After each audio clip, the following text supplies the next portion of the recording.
seriousness it deserves. So yesterday, I'm sure you heard the PS from the Ministry of Education once again announcing that that the ministry will release funds to schools next week. We have lost count of the numerous times such promises have been made since the Kenya Kwanza regime took over. This is turning out to be a game of lies, managing the public on the one hand, while setting up school heads for failure, which the ministry has now perfected.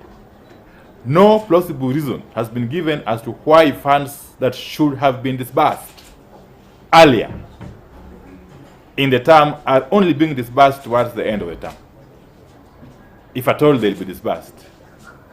It is for this reason that we take the position that the Ministry of Education is setting up school heads and managers for ridicule, failure, and blame. In the process, our children are collateral. Whenever the Ministry of Education has come under pressure over disbursement of funds to schools, they do what they did yesterday. That is, they assemble the media, put together some figures, and announce that the money will be released the following week. Most times, it never gets done. And when it is done, it is never sufficient. It's a vicious cycle, really. Even if it were to be actualized, what the ministry announced yesterday would still amount to a mere 25% of money which is due to schools. Unfortunately, these funds are coming too little, too late. Whenever the ministry announces the funds or the release of the funds, suppliers flood schools, students make demands, and PTAs assume all is well, regardless of how small the amount released is or whether it actually ever gets released. The Ministry of Education is running the critical sector by setting up principals, school heads, and managers for failure, and then lying to learners and parents. This must stop. We are here to call out the government on the lies that have now crippled schools and exposed otherwise innocent principals, head teachers, and school managers to the wrath of parents and learners who buy into government lies that funds have been released to schools and other learning institutions. The casualty is none other than the millions of Kenyan learners who are staring at bleak future. To say that schools are struggling because of acute financial problems is a serious understatement. Currently, the Kenya Kwanza administration owes close to Kenya shillings 52.8 billion in free-day secondary school fund, dating back to the year 2021. This is testament enough to the lack of commitment by the government to the future of this country's school-going children. Funds are yet to be remitted to schools for Form 1 students in secondary schools, whose first term is set to come to an end in a matter of weeks, in fact 2 weeks, from what I gather. Equally, there is neither any commitment nor indication from the government that when schools reopen for second term, the monies will have been disbursed. It is nothing short of a miracle, really, that the schools are open and running. However, the miracle is short-lived, since school administrators are running out of tricks to convince suppliers to keep supplying food items and learning materials to their schools. Feeding the students is an uphill task for the school administrators, and for some schools, it is just a matter of time before there is student unrest due to hunger. We had the PS lament that this capitation money is not meant for feeding children or pupils. Well, he must be made to understand that there's a ripple effect. When you don't release capitation money, it affects every other school program. Okay? Directly or indirectly. In a bid to make ends meet, some schools have resorted to either increasing boarding fees, food rationing, or changing the students' menu altogether to make ends meet. The situation is dire, as for the first time since 2005, parents have been left with no choice but to buy exercise books for their children. Further, a number of schools are contemplating closing school earlier than scheduled and doing away with end-of-term tests because they can no longer afford basics like stationery. Some school administrators admit that they are forced to play hide and seek with school suppliers who are constantly and rightfully so demanding payments from these schools. In other cases, schools have resorted to slashing budget for extracurricular activities. It is as pathetic as it is chaotic. The present state of affairs in our schools is a great shame to this nation. The net effect of all current ongoings is that schools will resort to provision of compromised basic education, which will have incalculable ramifications on the standards of education in Kenya and the future of Kenyan children. In fact, the impact of this unfortunate turn of events is already being felt across the country in the form of mass failures. In last year's KCSE, for instance, over 49,000 candidates scored grade E. As you know, grade E is normally scored between marks of 0 to 5.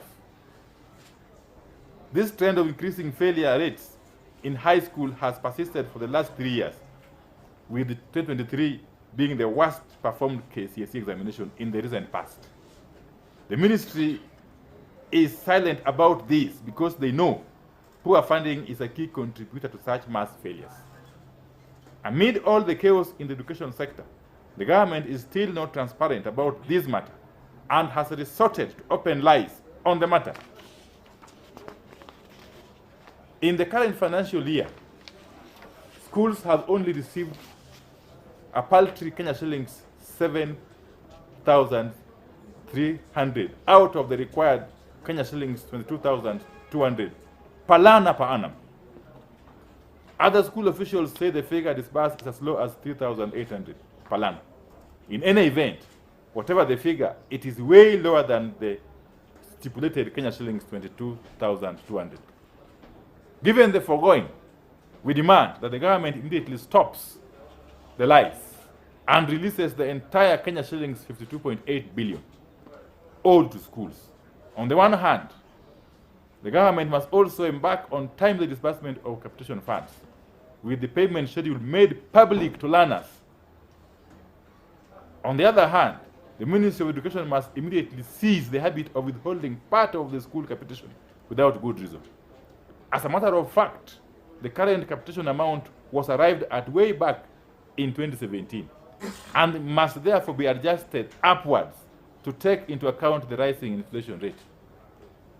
We are challenging the Kenya Kwanza regime to come out and tell Kenyans whether it has done away with the free primary and free secondary education, because from the look of things, this seems to be the case. We are calling on teachers and parents to stop struggling in fear and to speak out boldly for our children, whose future is being stolen by this regime. Neither parents nor the head teachers should cover up for the government. Let it be known to all and sundry that things are not working in the education sector. School heads have run out of ideas to run schools without money, and parents cannot afford the monies that they were in fact promised that the government would cater for. The Kenya Kwanza must own up to the mess that is in the education sector and do what is right for our children and our hardworking teachers. So that's basically the end of the statement. And it is self-explanatory that if nothing is done urgently, we are likely to see a crisis of monumental proportions, not only in our high schools, but in the entire education sector. That something is not adding up.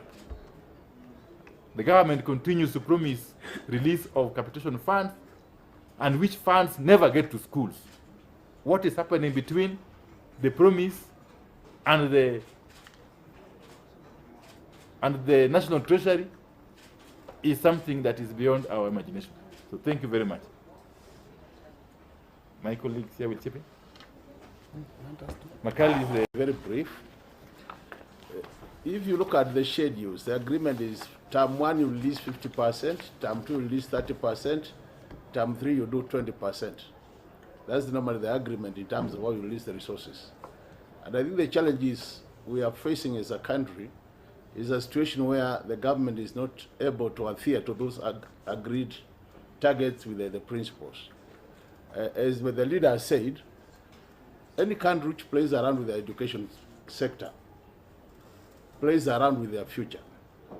So what we are seeing as leaders is a situation whereby today we have all done very well, and everybody in this room can agree with me, but our children, actually sympathize with those Kenyans who have not children in the CBSC curriculum. And I'm sure majority of you, when I look at you, you're in that category. That what is going to happen is 10 years to come or 15 years to come, we'll start now facing challenges as a result of what is happening today in our education sector. So it is very important that the government adheres to the agreement with the principals or the stakeholders. And the other important bit which we need to look at as a country is the situation of prioritization in terms of release of money. Because if you analyze what is being released by Treasury, many of the other sectors are getting their money in time. So it just tells you how much, in terms of value, this government values the education sector. We all know it takes the lion's share of the budget, but it is very important that the funds are released to our schools so that our children get quality education. Otherwise, we will all be lamenting in about 10 years' time to come. Thank you, Mr. Chairman. We shall send you the soft copies. Oh. Soft copies.